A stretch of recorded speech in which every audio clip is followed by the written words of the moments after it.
Bismillahirrahmanirrahim. Assalamualaikum warahmatullahi wabarakatuh. Waalaikumsalam warahmatullahi wabarakatuh. Alhamdulillah pagi hari ini kita meneruskan kajian dengan materi hidup sesudah mati nomor 11. Nomor 10, sekarang nomor 11. Tadi sudah dibacakan secara lengkap dari awal sampai akhir, ya. Oleh sebab itu yang tadi mengikuti sejak awal sampai akhir tentu sudah menyimaknya. Adapun yang terlambat mengikutinya ya sampai berapalah bisa beri kesempatan pertanyaan lebih dahulu apabila ada pertanyaan-pertanyaan dari brosur yang sudah dibaca ini. Mungkin ada pertanyaan dari brosurnya, saya beri kesempatan lebih dahulu. Sementara untuk pertanyaan dari brosur belum ada, biasanya menyusul. Hari ini brosur ini belum ada ya, tapi sudah ada yang mengikuti belum? Insya Allah sudah. Sudah ya. Nah, kalau tidak mengikuti ya tidak mengerti, tapi sudah diikuti ya jelas. Ini semua memang menjelaskan hal-hal yang gaib. Kita harus mempunyai modal iman tadi. Kalau tidak beriman, itu semua baru akan terjadi. Tidak ada gunanya. Tapi bagi orang yang beriman, melihat, membaca, mendengar keterangan-keterangan baik ini ayat Al-Quran maupun hadis-hadis Nabi, itu semua akan terjadi. Maka bagi orang yang beriman, sebelum terjadi hal itu, ya, kita masih bisa membenahi diri, memperbanyak kebaikan, memperbanyak istighfar, mohon ampun kepada Allah. Barangkali apa yang kita lakukan, suatu pelanggaran yang membawa dosa, semua nanti akan dimintai pertanggungjawab. Itu di mahsyar saja, melihat tadi ya, di mahsyar saja, karena matahari didekatkan, matahari yang tingginya berapa ya, tidak bisa kita atur secara pasti sekarang ini aja. Kalau siang hari panasnya luar biasa, kalau siang panas. Apalagi nanti didekatkan, maka tidak aneh kalau semua manusia, itu manusia bukan manusia yang mati baru aja, manusia yang pertama kali sampai manusia yang terakhir dikumpulkan menjadi satu di padang mahsyar. Berapa banyaknya, bagaimana penuhnya tempat itu nanti. Tempatnya penuh, kemudian matahari didekatkan 1 mil per 2 mil tadi. Matahari yang sejauh ini aja kita tidak tahan. Kalau panas terik matahari itu tentu banyak mengeluarkan keringat, dan nanti besok dipanaskan lebih dekat lagi. Ya, tadi diterangkan masing-masing manusia mengeluarkan keringat penuh yang tidak terbendung sampai banyaknya manusia sehingga terjadi lautan keringat. Karena masing-masing mengeluarkannya keringat. Ya. Keringat bagaikan laut, gelombang laut yang besar, sedang matahari didekatkan. Berarti keringat yang keluar dari tubuh manusia itu semacam dipanasi, diobor, godok, panas semua. Nah, manusia nanti akan berenang-renang, tenggelam dalam keringat yang begitu banyak tadi, sesuai dengan amal perbuatan yang kita lakukan di dunia ini. Ada yang sampai di telamaan kakinya, ada yang sampai di lututnya, Ada sampai di daun telinganya, ya, mukanya, tenggelam dalam keringat. Tidak bisa menghindar tuh, karena tidak ada pertolongan. Ya pada saat itulah termasuk hari yang tidak ada naungan, tidak ada pertolongan. Yauma la yadhillu itu ya, pada hari yang tidak ada pertolongan. Illa dhilluh, kecuali pertolongan dari Allah. Nah, orang yang mendapat pertolongan dari Allah sesuai dengan amal perbuatan ketika dilakukan di dunia itu baru di mahsyar.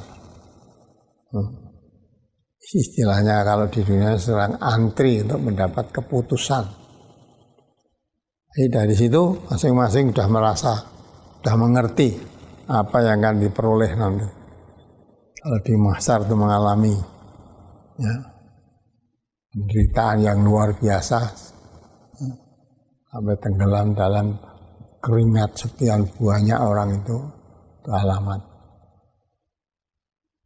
Dan mendapat keputusan yang lebih berat daripada di mahsyar, itu di neraka. Tapi kalau amal keputusannya waktu dia di mahsyar itu ya, ringan, tidak mengalami keberatan apapun, walaupun dalam situasi yang panas terik, banjir keringat tadi, manusia enak saja tidak dapat apa-apa, itu alamat akan lebih bahagia, lebih enak lagi nanti setelah mendapat keputusan. Jadi di surganya Allah. Nah ini semua masalah gaib.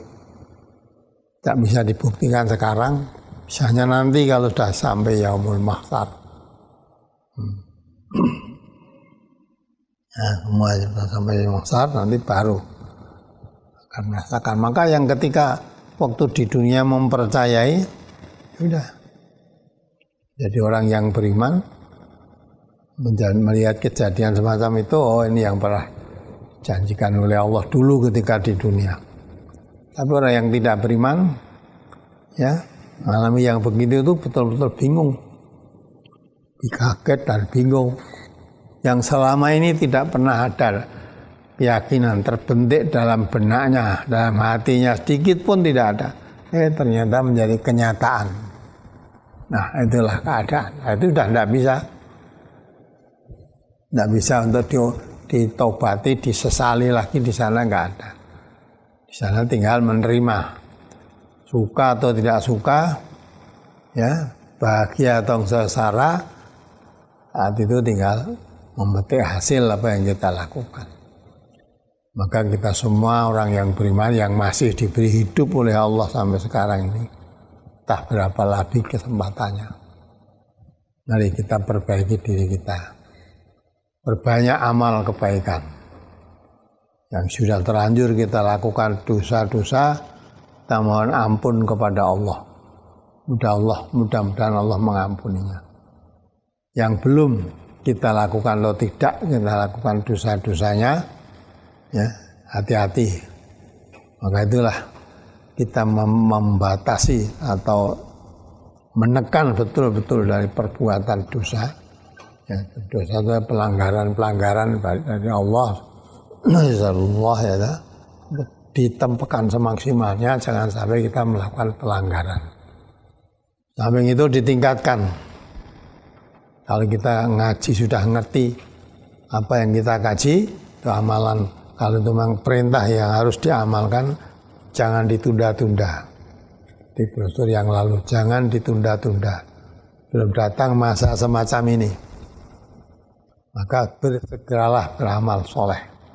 Belum datang masa-masa seperti yang diterangkan dalam brosur ini dan brosur-brosur sebelumnya. Penundaan itu akan membawa hasil apapun.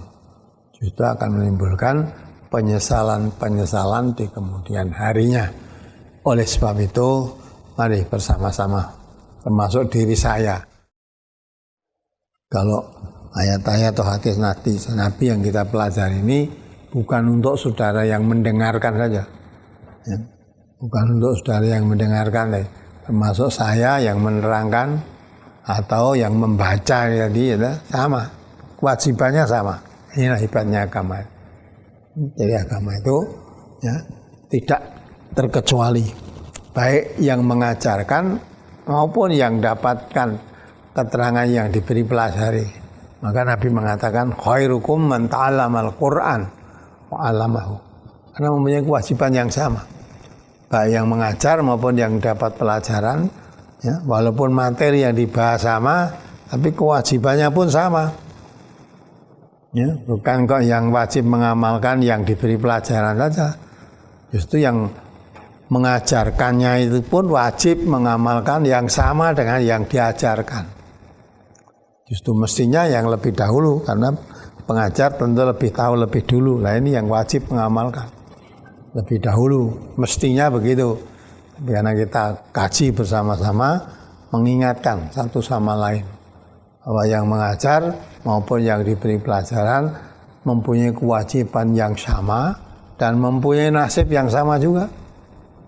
Ya, nasib yang sama maksudnya kalau baik itu yang mengajar atau yang diajarkan, yang dia mengamalkan apa yang dikaji sesuai dengan tuntunan Quran maupun sunnahnya, nah itulah yang akan beruntung. Baliknya, kalau dia tidak mengamalkan hasil yang dikajinya, baik itu yang diberi pelajaran maupun yang mengajar, nasibnya sama. Kan sama lah, yang mengajarkan itu mendapat murka Allah. Karena Allah mengatakan, "A'udzubillahi minasyaitonirrajim, kabura maqtan indallahi an taqulu ma la taf'alun." Besar murka Allah orang yang hanya pandai mengajarkan atau pandai bicara saja, ya, tetapi tidak bisa mengamalkannya apa yang disampaikan. Ya, kemurkaan dari Allah Subhanahu wa taala. Maka oleh sebab itulah kesempatan yang berikan oleh Allah pada kita, masih beberapa waktu kita tidak tahu masing-masing, ya, masing-masing tidak tahu, tapi itu sesuatu hal yang pasti. Tidak tahu tapi pasti akan terjadi. Maka sebelum peristiwa itu terjadi pada diri kita masing-masing, persiapkan amal untuk menghadapi hari yang semacam itu. Wal tandur nafsum ma qaddamat lighad. Siap diri dalam mempersiapkan amal untuk esok, untuk hari. Untuk esok hari maksudnya hari pembalasan, hari semacam itu tadi. Nah, tentunya bagi kita yang banyak mempelajari, ya, sering membaca Quran, hadis Nabi dalam arti belajar dengan sungguh-sungguh, tentu lebih banyak mengetahui daripada yang tidak. Nah, lebih banyak mengetahui ini tentunya persiapannya, ya, lebih banyak daripada yang tidak tahu. Ya, oleh sebab itulah mudah-mudahan kita semua yang mengkaji, ya, Quran maupun hadis sebagai sumber ajaran Islam ini, baik yang di rumah didengarkan atau di mana aja lah, bersama-sama kita semua menjadi orang-orang yang betul-betul meyakini dan berusaha mengamalkan apa yang kita kaji. Mudah-mudahan bisa dikumpulkan oleh Allah, bertemu bersama-sama kita semua di surganya Allah yang penuh kenikmatan. Mudah-mudahan di mahsyar pun kita saling bertemu dan mengenal dalam keadaan bahagia, ya, tidak menderita. Kalau walaupun sekarang teman akrab baik, ya, kalau sudah di alam sana nanti satu sama lain dah tidak saling bisa tolong menolong, bantu membantu, dan tidak ada naungan kecuali naungan dari Allah. Nah, itulah mudah-mudahan kita semua bisa mengerti. Baik, ajukan dulu, ada pertanyaan? Ya ada. Ya, sudah ada pertanyaan yang masuk. Yang pertama di brosur halaman 6 masuk ke 7. Anil Miqdadi sahibi Rasulillah sallallahu alaihi wasallam qala Sami'tu Rasulullah sallallahu alaihi wasallam yaqulu Idza kana yaumul qiyamati udniyati syamsu minal ibadi hatta takuna qidamilin awis naini.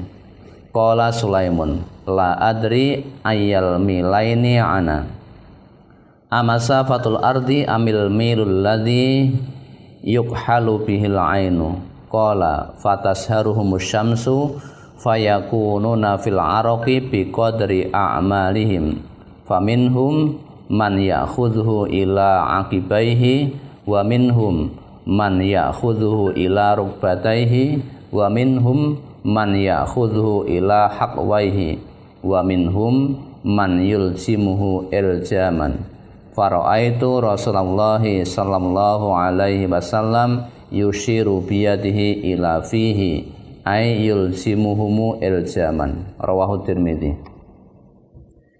Dari Mikdad, sahabat Rasulullah sallallahu alaihi wasallam, ia berkata, aku mendengar Rasulullah sallallahu alaihi wasallam bersabda, pada hari kiamat nanti matahari didekatkan kepada makhluk sampai jarak 1 mil atau 2 mil. Sulaim yakni perawi berkata, aku tidak tahu apakah yang dimaksud dengan 2 mil tersebut. Apakah itu 2 mil ukuran jarak di bumi atau mil pencelak mata. Lalu Rasulullah sallallahu alaihi wasallam bersabda, maka matahari menjadikan manusia berkeringat sehingga menggenangi mereka. Genangan keringat itu tergantung pada kadar amal mereka. Ada yang tergenang sampai di mata kaki, ada yang sampai di lututnya, ada yang sampai di pinggangnya, dan ada yang keringatnya sampai di mulutnya. Mikdad berkata, maka aku melihat Rasulullah sallallahu alaihi wasallam mengisyaratkan ke mulutnya dengan tangannya, yaitu seperti kendali. Yang ditanyakan pada kalimat yang akhir, maka aku melihat Rasulullah sallallahu alaihi wasallam mengisyaratkan ke mulutnya dengan tangannya, yaitu seperti kendali. Ini mohon dijelaskan. Jadi tadi kata-kata orang tenggelam di peluh atau keringat mah. Kumpulnya manusia miliaran atau jutaan atau triliunan mungkin ya, manusia jadi satu sehingga banjir keringat. Sedangkan dalam hadis tadi sesuai dengan amal perbuatannya ketika di dunia. Ada yang sampai dengan mata kakinya saja, ada yang di pinggangnya, tapi ada yang sampai di mulutnya. Nah, Rasulullah mengisyaratkan sampai di mulutnya seperti kendali begini.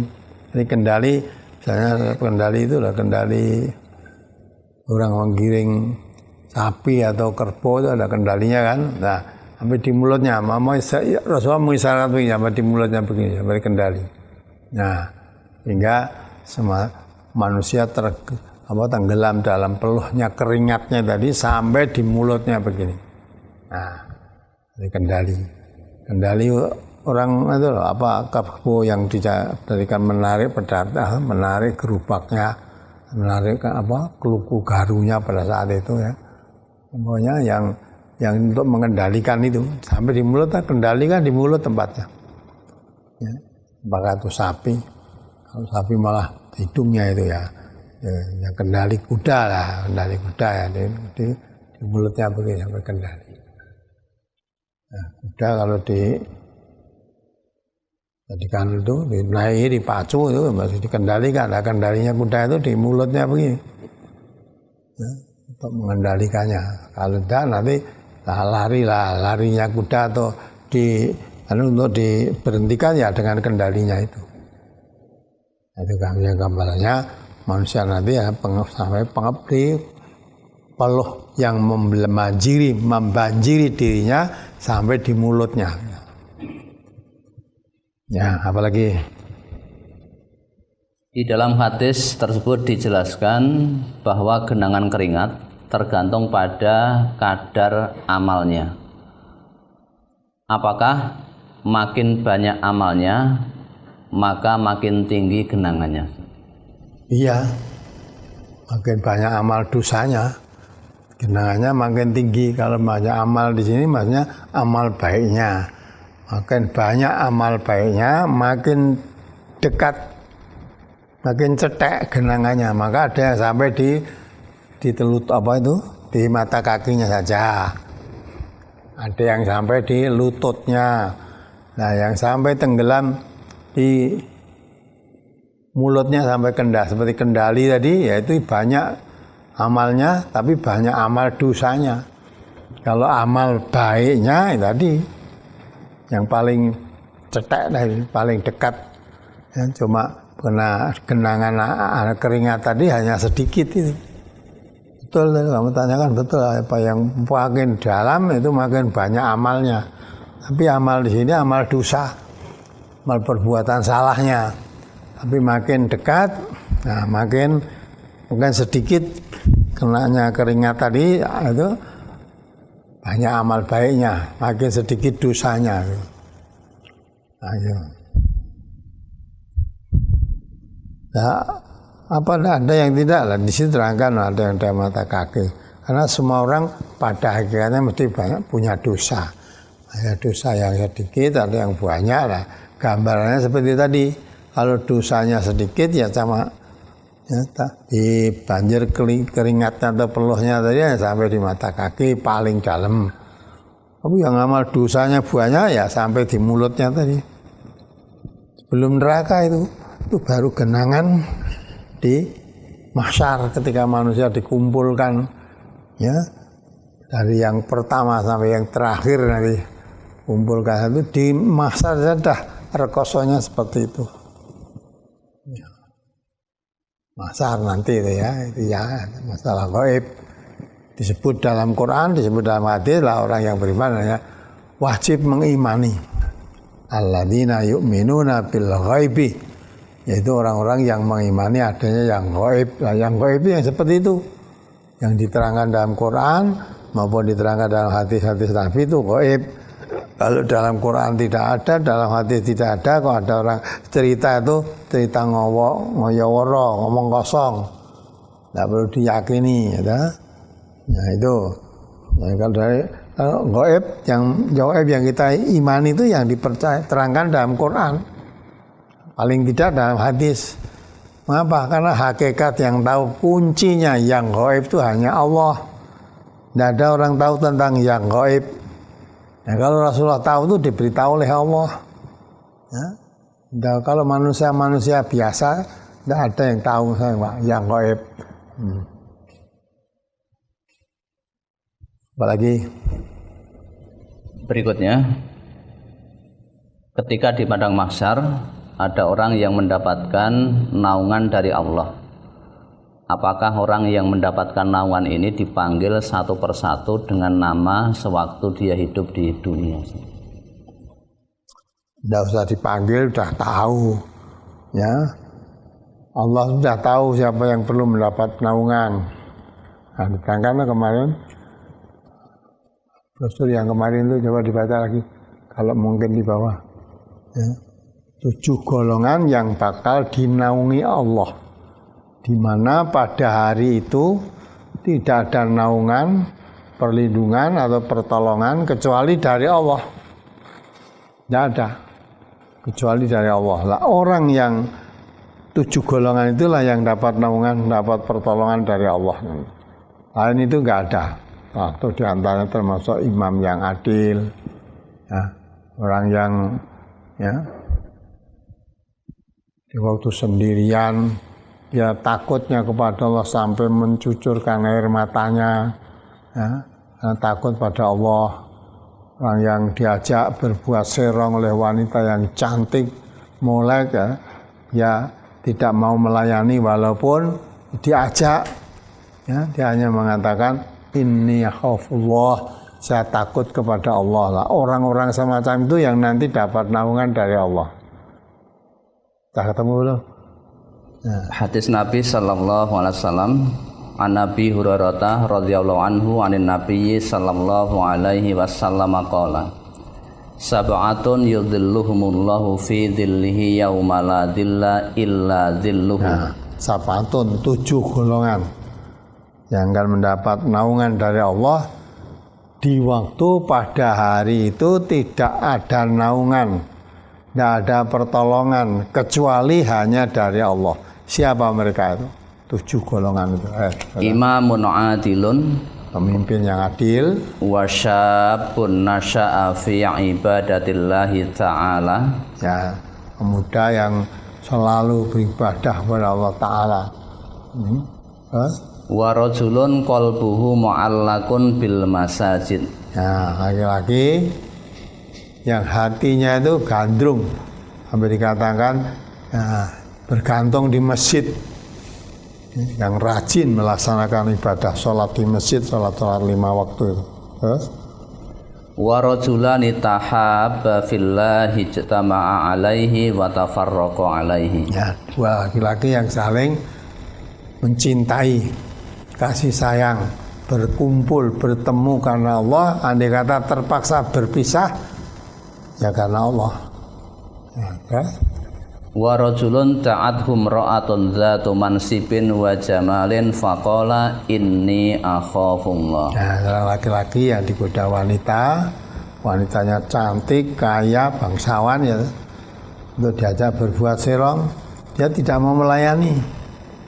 Jawabnya, saya takut kepada Allah. Bukannya tidak kepingin, sebenarnya kepingin, tapi karena Allah melarangnya, ya sudah takut pada Allah, sehingga tidak mau melayani apa yang menjadi kehendak wanita bangsawan, kaya, cantik tadi.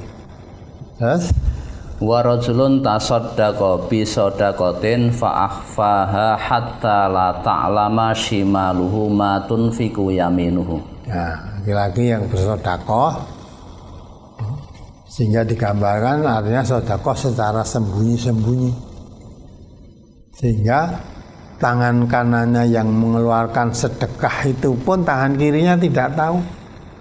Jadi anggota tubuhnya sendiri nggak tahu karena betul-betul disembunyikan, sedekah syirik. Ya, semua orang tidak tahu, apalagi orang lain, mau anggota tubuhnya aja tidak tahu. Gambarkannya tangan kanannya mengeluarkan sedekah, tangan kirinya tidak tahu, apalagi orang lain. Terus, Wa rajulun dzakarallaha khaliyan fa fadat ainahu. nah, laki-laki yang dalam keadaan sendirian takut kepada Allah sampai mencucurkan air mata karena takutnya kepada Allah. Terus, ya, coba dibaca, diartikan. Dari Abu Hurairah radhiyallahu an, ia berkata, Nabi sallallahu alaihi wasallam bersabda, ada 7 golongan orang yang Allah akan menaunginya di bawah naungannya pada hari tiada naungan kecuali naungan Allah.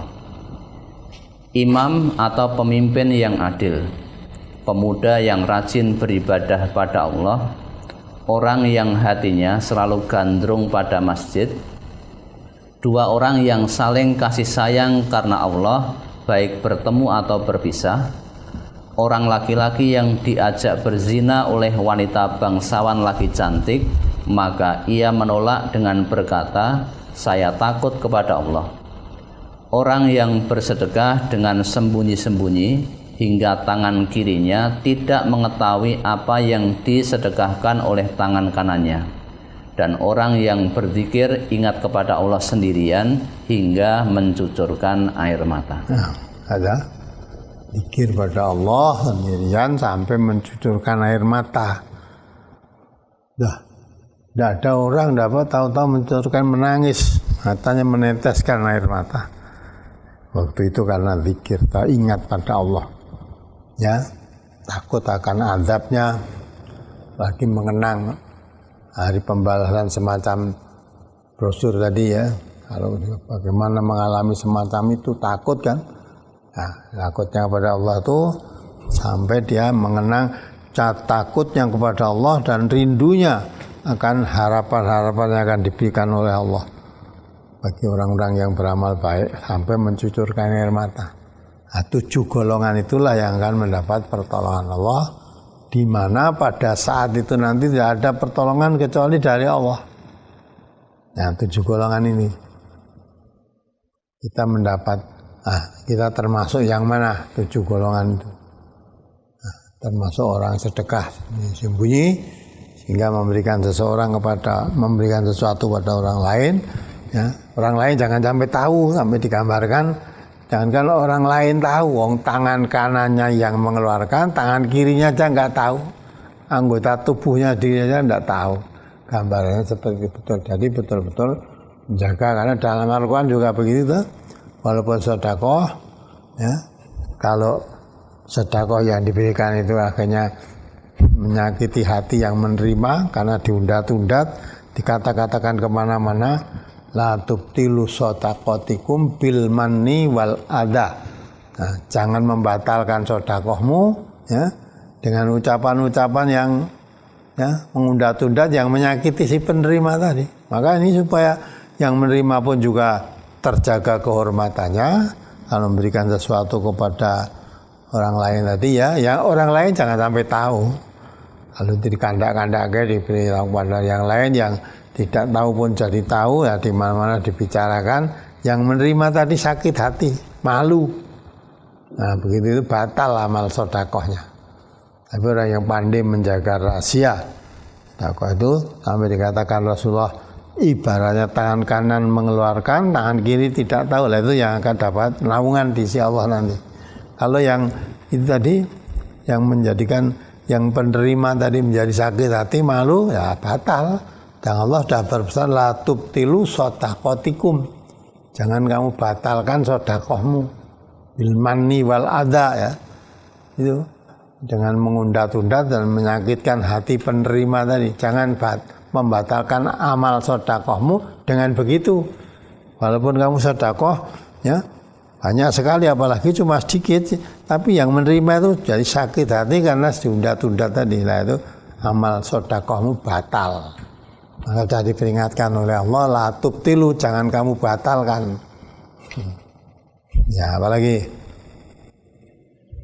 kita sudah dapat brosur yang isinya antara lain bahwa siksa kubur itu pasti ada.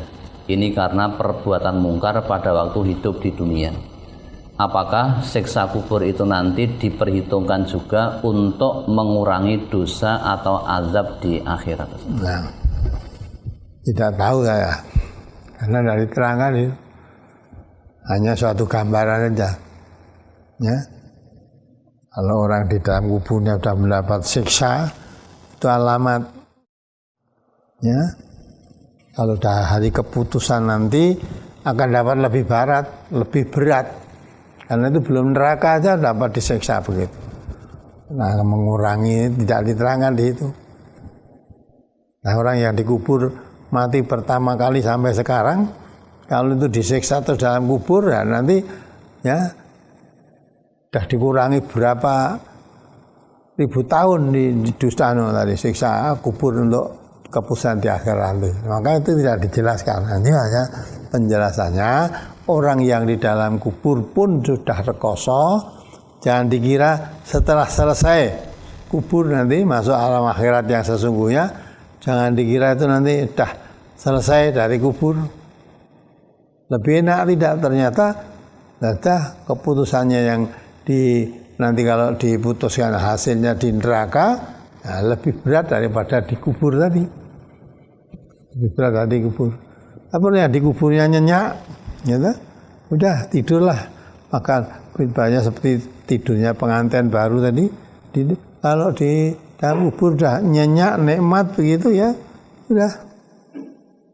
Hari keputusan, ya, setelah masuk maksar ada hari yaumul mizan, yaumul hisab tadi, ya, tentukan, ya, masuk surga lebih banyak, lebih nikmat lagi daripada dikubur yang dirasakan tadi. Nah, dia akan lebih nikmat. Tapi yang dikuburnya menderita, setelah keputusan masuk neraka lebih menderita daripada dikubur. Itu bukan diterangkan mengurangi siksa nerakanya, tidak. Tidak. Maka semaksimalnya kita berusaha syukur tidak mengalami disiksa di kubur, seperti doa kita, Allahumma inni a'udzubika min adzabil qabri. Ya, kita mohon pertolongan dari azab kubur. Ya. Ya. Tiap salat kan kita baca, Allahumma inni a'udzubika min adzabil qabri wa min adzabin nar wa min fitnatil mahya wal mamat wa min fitnatil masiihid dajjal. Ya. Dan jangan sampai kita fitnah hidup maupun fitnah mati maupun fitnah dajjal yang akan, ya, menjadi fitnah bagi kita nanti. Dajjal diterangkan kemarin di brosur yang lalu, nanti menjelang hari kiamat itu akan datang. Itu yang kita tunggu-tunggu, akan menjadikan orang-orang yang beriman dibunuh semua oleh Dajjal tadi.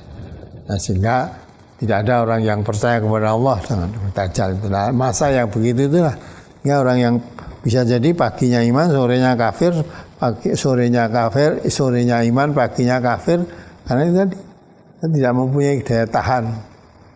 Nah, apa yang seperti itu yang kita tunggu-tunggu kalau tidak segera beramal soleh. Nah, maka kita mohon perlindungan pada Allah dari azab kubur. Apalagi ketika kita dikumpulkan di mahsyar, apakah akan menerima catatan amal kita? Ya, semua catatan amal nanti akan ditunjukkan oleh Allah pada kita.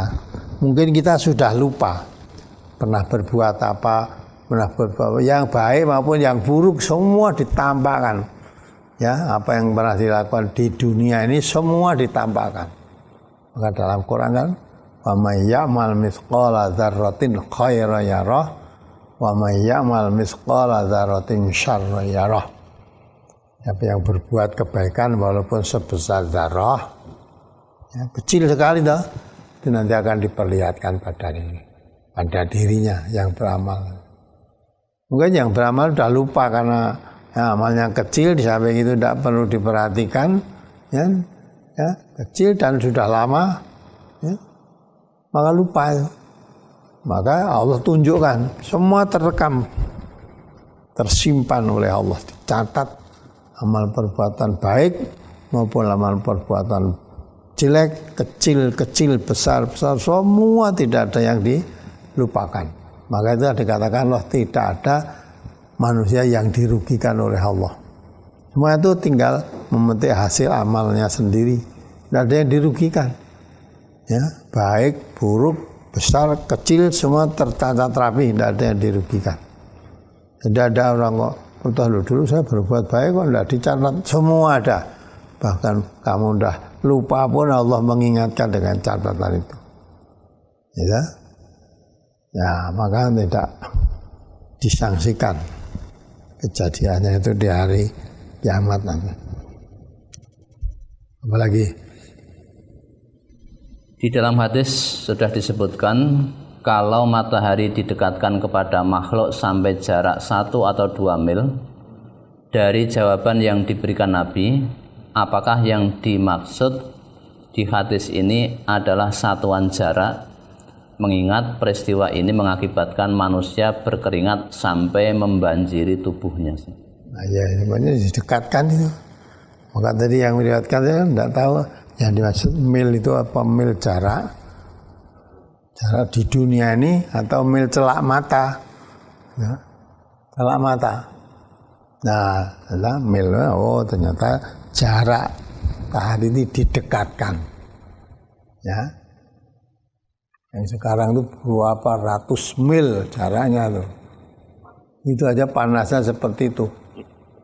Nanti hanya didekatkan 1 atau 2 mil, kan terbakar.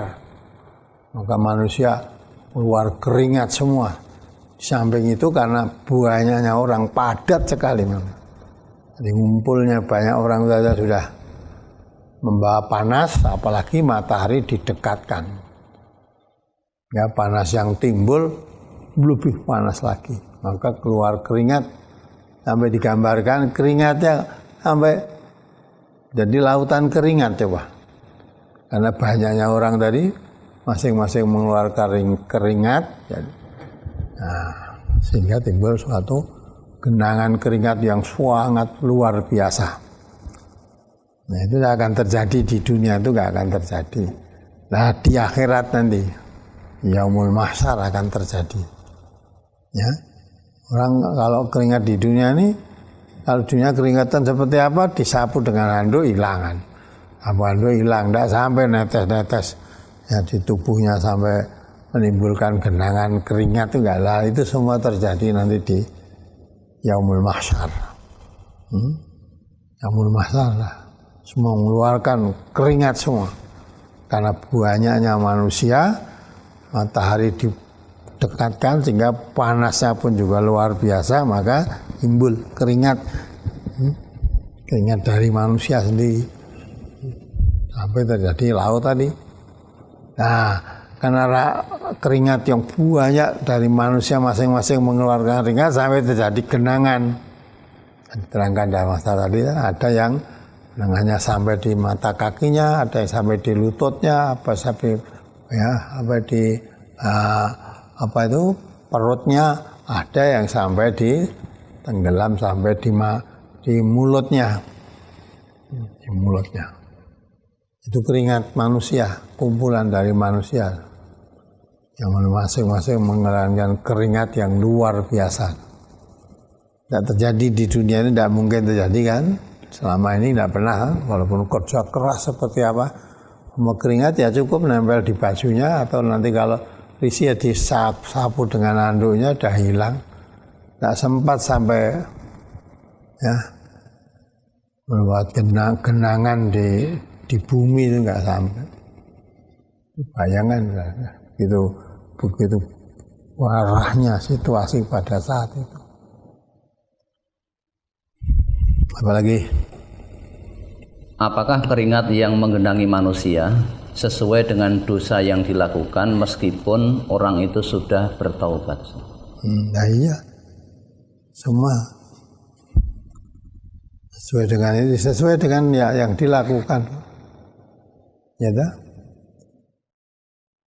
Manusia itu walaupun bertobat, tapi manusia tidak ada yang bersih dari dosanya.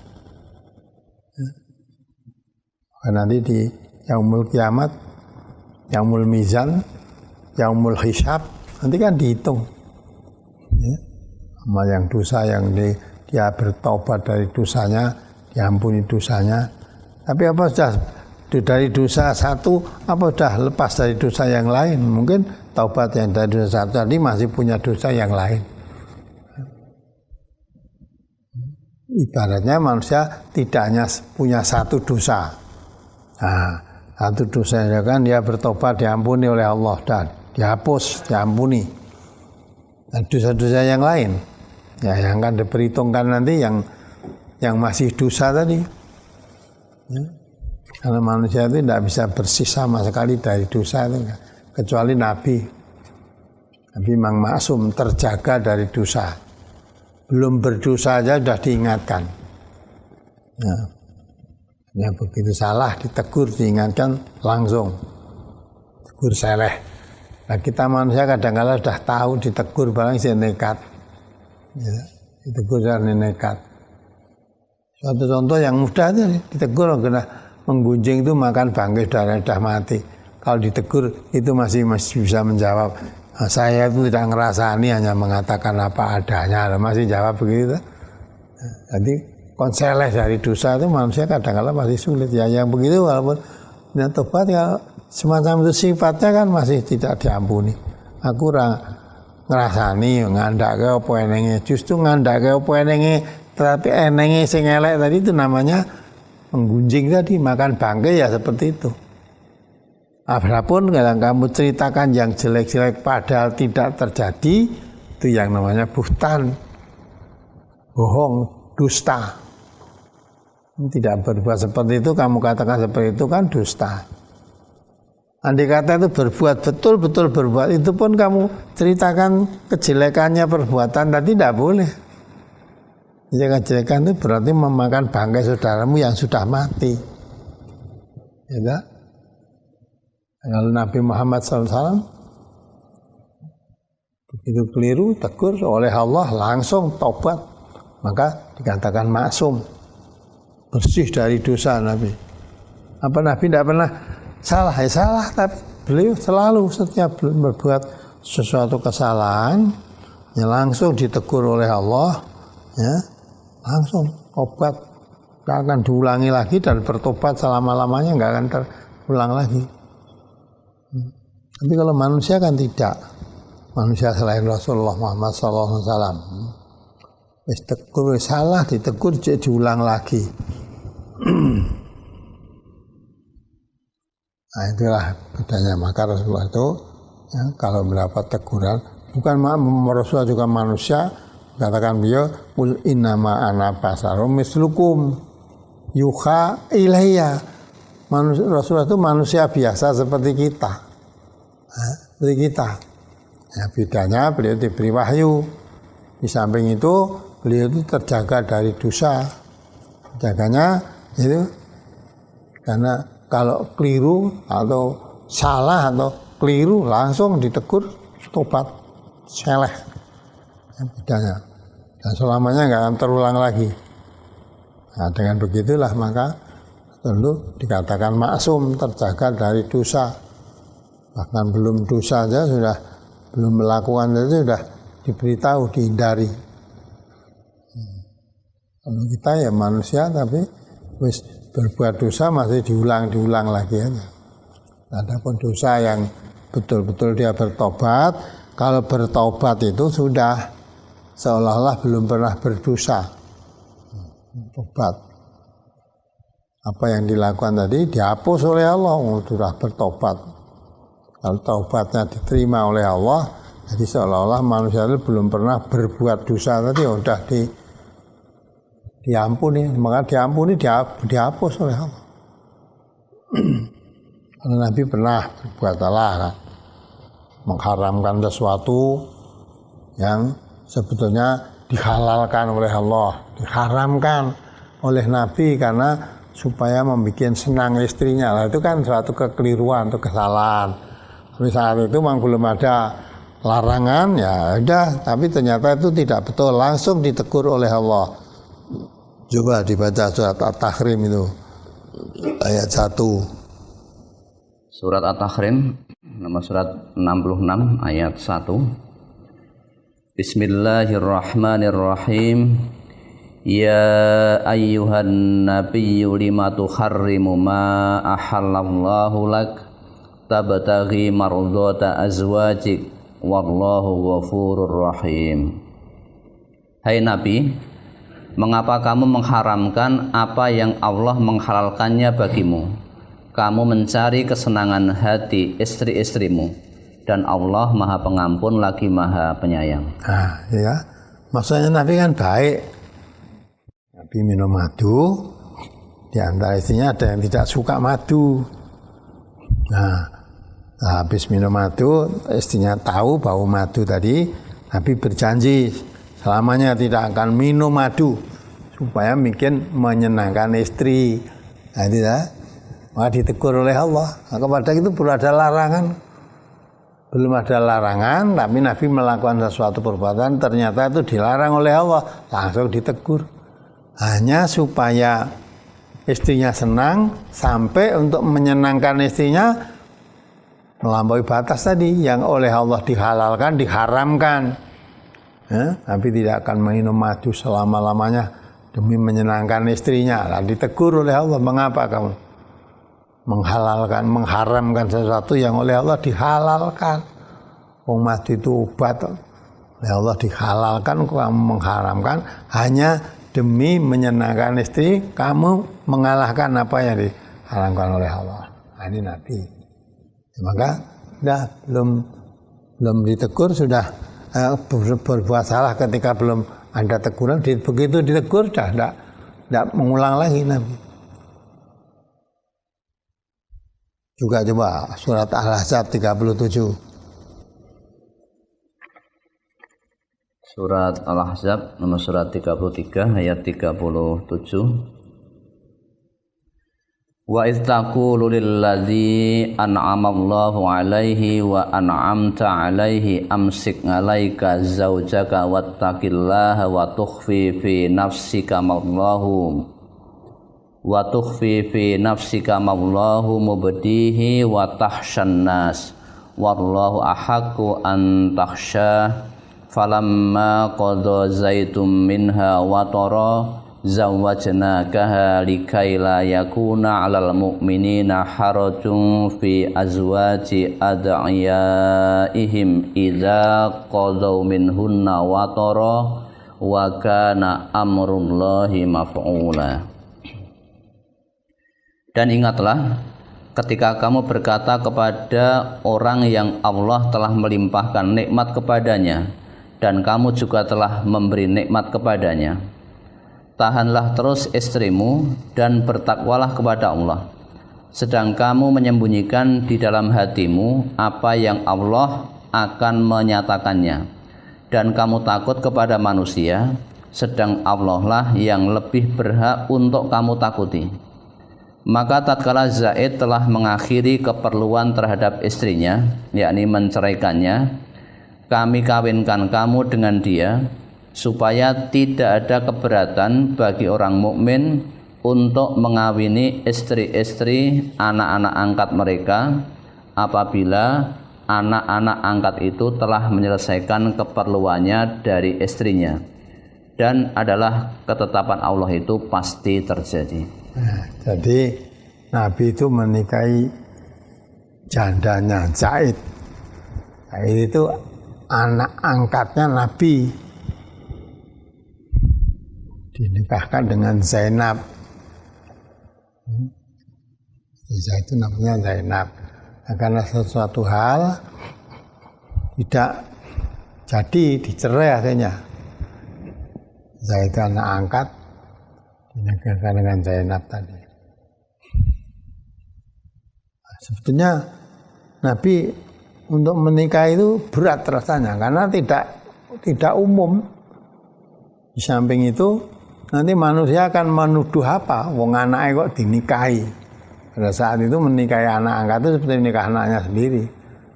Nah, maka yang menikahkan Allah, walaupun Nabi takut sebetulnya. Takut dengan suara manusia-manusia. Akan dikatakan Nabi nanti menikahi anak angkat, anak dewi seperti anak dewi kok dinikahi. Apa suara manusia? Tapi Allah yang menikahkan. Justru dengan berat apa kamu lakukan. Ya. Itu menjadi dasar hukum bahwa semua manusia mengharamkan menikahi anak angkatnya, maka Nabi dinikahkan oleh Allah langsung. Zainab, walaupun suara masyarakat jadi ramai, Nabi nikahi anak dewi dan sebagainya, tidak dipeduli karena Allah menghalal. Dan perbuatan Nabi tadi menjadi hukum bagi manusia bahwa anak angkat itu boleh dinikahi, itu bukan mahram gitu loh. Anak angkat ya, bukan mahram. Nah, kalau saya itu anaknya Nabi, ya, kemudian menikahi istri, kemudian suatu saat karena tidak cocok dicerai, itu kalau Zaid itu anaknya Nabi sendiri tidak boleh, menantu itu tidak boleh. Tapi menantu tadi dari anak angkat maka hukumnya halal, boleh. Walaupun pada saat jahiliyah itu tidak umum juga dan itu dilarang juga. Tapi Allah membolehkan walaupun ramainya seperti apa, sudah menjadi ketetapan hukum. Nah, Nabi maka perintahkan. Ya, jadi yang salah, tidak lurus, tidak benar betul Allah ya langsung diluruskan. Ya. Nah, ketika Nabi tinggal mati pamannya yakni Abu Thalib, ya, itu pamannya besar hantuannya kepada Nabi dalam berdakwah itu, bukan karena nabinya, karena keponakannya. Nah, Nabi yang ketika itu kan kasihan pada pamannya. Pada saat itulah maka ya itu pamannya meninggal dunia, Nabi akan mendoakan, ditegur oleh Allah. Ditegur padahal paman dekat itu, dan Nabi boleh dikatakan Nabi itu anak angkatnya Abu Thalib, diupeni sejak kecil. Begitu Abdul Muthalib meninggal, diupeni. Abdul Muthalib itu mbahnya Nabi, ya, diupeni pamannya namanya Abu Thalib dengan segala susah payah. Dan Abu Thalib bukan paman yang paling kaya di antara paman-pamannya, ya. Tapi itu yang mempelai Nabi dengan sebaik-baiknya. Dan Nabi kan merasa kena jasa. Maka ketika pamannya meninggal, dia tidak mau jadi orang, maka didoakan oleh Nabi lah, ditegur oleh Allah. Coba dibaca ayatnya. Surat Taubat 113. Ayat 113. Ma kana lin nabiyyi walladzina amanu ay yastaghfiru lil musyrikin walau kanu uli qurba min ba'di ma tabayyana lahum annahum ashabul jahim. Tiadalah sepatutnya bagi Nabi dan orang-orang yang beriman memintakan ampun kepada Allah bagi orang-orang musyrik, walaupun orang-orang musyrik itu adalah kaum kerabatnya. Sesudah jelas bagi mereka bahwasanya orang-orang musyrik itu adalah penghuni neraka jahanam. Maka nali nabiyyin walladzina amanu, enggak patut Nabi dan orang yang beriman ya. Lalu ayastaghfiru li musyrikin, memohonkan ampun orang-orang musyrik. Walau kanu uli kurba, sekalipun orang musyrik itu keluarganya, kaum keluarganya, itu pamannya, tapi nggak patut. Nah, karena belum ada larangan, saat itu Nabi melakukan, mendoakan, ditegur, nggak boleh, ditegur. Maka terjaga Nabi dari dosa. Kalau pelanggaran langsung diingatkan oleh Allah, tobat, ya. Dan Nabi melanggar itu biasanya belum ada larangannya. Nah, setelah dilakukan itu ternyata itu larangan, langsung ditegur, dan Nabi sudah akan melanggar. Dan itu menjadi tuntunan Nabi, orang-orang mukmin akhirnya kena juga. Tidak hanya Nabi yang dilarang mendoakan pamannya musyrik tadi, gitu. Tapi orang-orang mukmin pun dilarang mendoakan, sekalipun itu keluarga dekatnya, apalagi ini pamannya. Ya, pengganti bapaknya.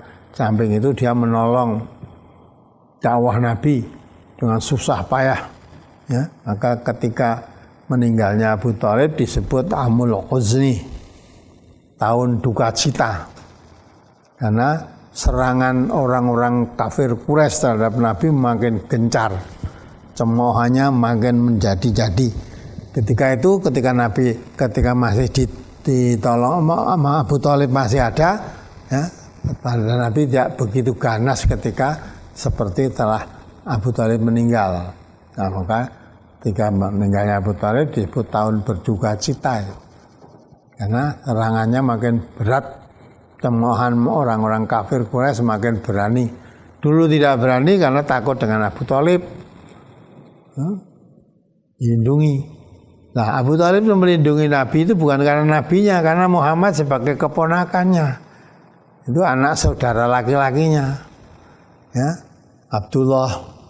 Nah, ketika Nabi lahir, bapaknya sudah meninggal, maka diupeni oleh mbahnya. Tidak lama mbahnya ngupeni Nabi itu belum sampai dewasa, mbahnya meninggal, terus diupeni Abu Thalib. Itu. Nah, itulah maka betapa besar lelah buahnya dalam tugas Nabi menyampaikan dakwahnya itu. Jadi tugas nabinya bukan karena nabinya, karena Muhammad itu kok, ya, dimusuhi oleh kaumnya, lah dia sebagai pamannya membela. Nah, setelah meninggal dunia pamannya itu disuruh masuk Islam sampai mati tidak mau. Maka ketika meninggal Nabi sampai mencucurkan air mata. Nah, saat itulah ketika Nabi mendoakan Abu Thalibnya, tegur oleh Allah. Tak patut Nabi dan orang-orang mukmin mendoakan, ya, orang-orang musyrik sekalipun itu kaum keluarganya. Karena orang musyrik itu sudah tempatnya sudah jelas di neraka. Maka didoakannya tidak akan dikabul, tempatnya sudah jelas orang musyrik itu di neraka. Maka sekalipun kamu Nabi dan orang-orang yang beriman kepadamu tidak patut mendoakannya. Nah, itu larangan kan. Dan orang musyrik itu dilarang oleh Allah. Ya, itu satu contoh. Maka Nabi itu, semua manusia itu punya dosa selain Nabi. Nabi maksum, terjaga dari dosa. Terjaga dari dosa artinya kalau terlanjur buat salah karena waktu itu belum ada ayat yang turun, nah, maka setelah ternyata perbuatannya yang keliru, ya tegur oleh ayat. Kalau sudah merupakan larangan ayat dari Al-Quran wahyu yang diterima oleh Nabi sudah turun, tidak mungkin Nabi melanggar larangan-larangan itu.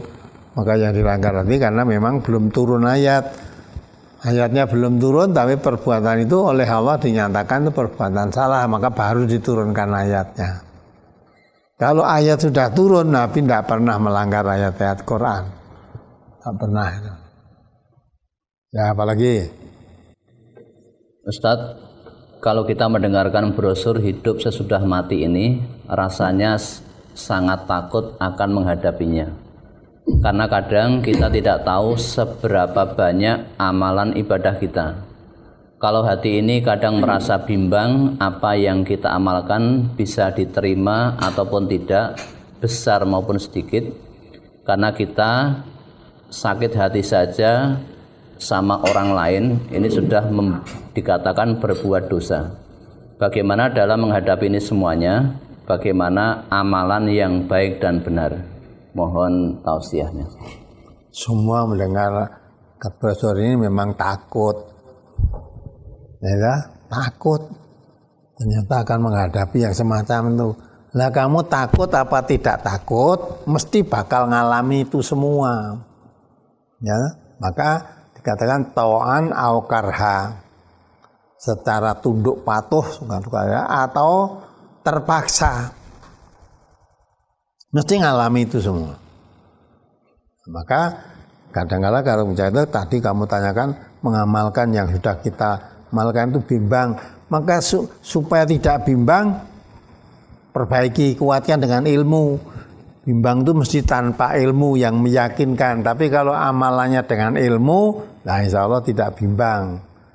Ya, ilmu. Maka mengkaji, ya, masih diberi kesempatan hidup itu kita mengkaji. Ternyata amalan-amalan yang selama ini kita pegang, kita yakini kebenarannya, setelah kita kaji, oh ternyata tidak ada dasar yang mendasari ya kebenarannya tadi.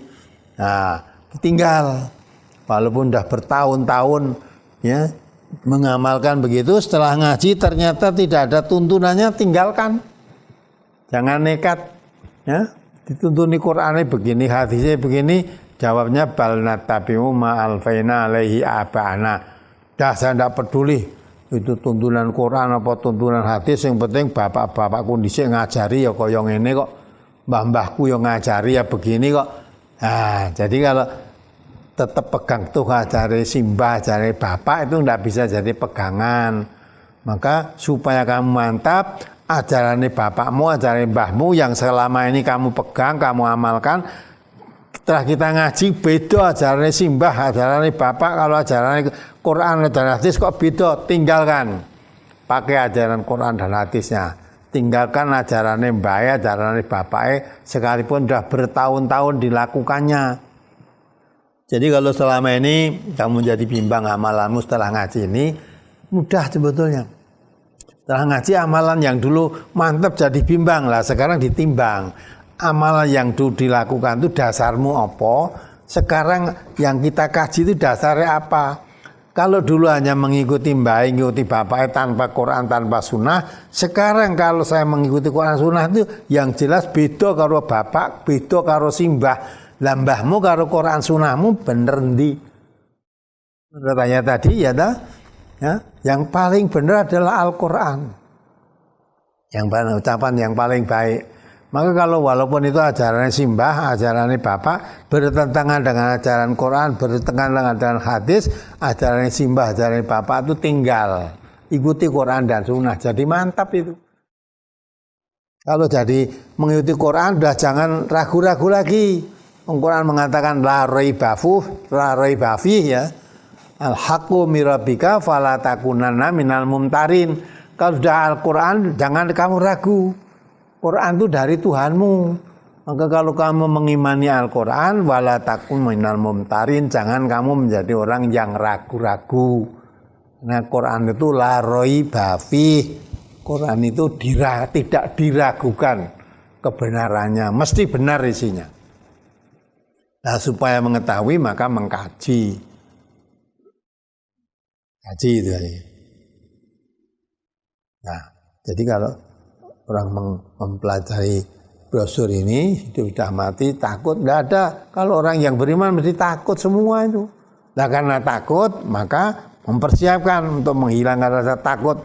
Karena takut itu harus disadari bagi orang yang beriman. Kamu takut atau tidak takut, hari itu mesti bakal terjadi. Karena sesuatu yang mesti terjadi kok. Ditakut, takut bisa lari, lari aja. Mau lari kemana, itu mesti terjadi. Nah supaya takut menghadapi itu, jalannya tadi sudah ditunjukkan juga oleh Allah. Kalau kamu ingin mendapatkan suatu banjir keringat yang ringan tadi, perbanyak amal kebaikan. Kalau kamu ingin masuk surga, jauhi perbuatan maksiat. Nah itu jalannya, maka untungnya orang ngaji itu begitu. Ya, kalau tidak ngaji, tidak mengerti jalan neraka. Sebenarnya neraka itu sangat takut. Ya mau takut tak nih, tetap kamu masuk. Kalau amalan neraka, ya masuknya di neraka. Tapi kalau takut di neraka, kita mumpung masih diberi kesempatan hidup ini, supaya tidak termasuk orang jadi penghuni neraka, bagaimana? Di situ sudah ditunjukkan jalannya. Oh ya, takut masuk neraka, saya akan amal baik-baik menghindarkan diri dari neraka. Lah itu yang akan menyelamatkan dirimu. Mau mandek takut tapi tidak berusaha, ya takut apa tidak takut mesti akan terjadi, itu tidak bisa dihindari sama sekali.